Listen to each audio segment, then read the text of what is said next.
नमस्कार मित्रांनो, तुमचं स्वागत आहे राजत इंटरनेट कॅफेमध्ये. मी रजत आणि आजच्या व्हिडिओमध्ये आपण पाहणार आहोत प्रधानमंत्री पीक विमा योजना 2026चा अर्ज मोबाईलवर किंवा CSC मधून कसा भरायचा.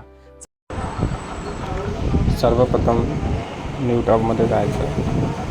त्यानंतर आपल्याला त्याच्यामध्ये प्रधानमंत्री फसल विमा सर्च करायचं. तर इन्सर्ट करायचं. इन्सर्ट झाल्याच्यानंतर फर्स्ट ॲप्लिकेशनमध्ये जायचं. तर महाराष्ट्र फसल विमा त्याच्यामध्ये जायचं. सर्व अगोदर आपल्याला बँकेचं डिटेल भरायचं आहे. त्याच्यामध्ये आपण सर्वप्रथम बँकेचा IFSC कोड एंटर करूया.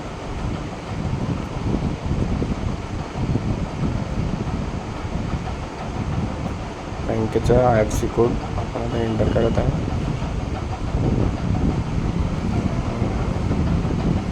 HDFC 000 बँकेचा IFSC कोड आपण आता एंटर करून त्याला व्हेरीफाय करून टाकायचा. तो व्हेरीफाय झाल्याच्या नंतर सेविंग करायचा. अकाउंट नंबर घालायचा. अकाउंट नंबर घालल्यानंतर त्याला चेक बँक डिटेल्सवर कंटिन्यू करायचं. Next page open. त्यानंतर फार्मर डिटेल्स भरायचं. फार्मर डिटेल्समध्ये जसं बँकेचं पासबुकवर नाव असेल तसंच सेम टू सेम यामध्ये एंटर करायचं.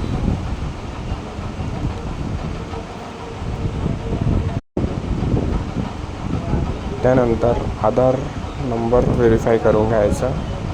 त्यानंतर संपूर्ण इन्फॉर्मेशन तुमचं फार्मर ID वरून येऊन जाईल. त्यानंतर मोबाईल नंबर व्हेरिफिकेशन करायचं.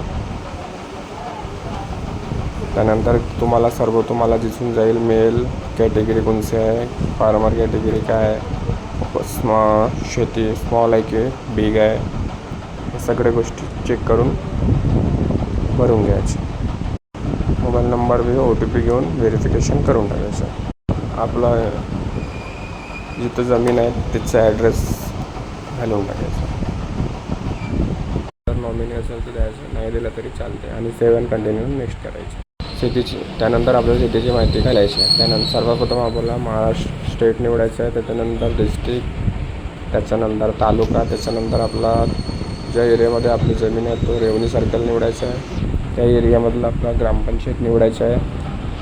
त्यानंतर आपल्याला जिथं आपली जमीन आहे तो गाव निवडायचा आहे.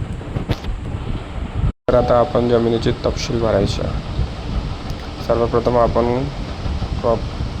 पीक कधी लावलं त्याची डेट घालून टाकायचं. त्यानंतर सर्वे नंबर घालायचं. त्यानंतर खाता नंबर घालायचा आणि व्हेरीफाय करायचं. हे करून सर्व करून टाकायचं आणि त्याच्यानंतर सबमिट करून डॉक्युमेंट अपलोड करून टाकायचं. धन्यवाद.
जर हा व्हिडिओ तुम्हाला उपयुक्त वाटला असेल तर व्हिडिओला लाईक करा, शेअर करा आणि अशाच सरकारी योजना, ऑनलाईन फॉर्म आणि नवीन अपडेट्ससाठी रजत इंटरनेट कॅफे चॅनलला सबस्क्राईब करायला विसरू नका. धन्यवाद.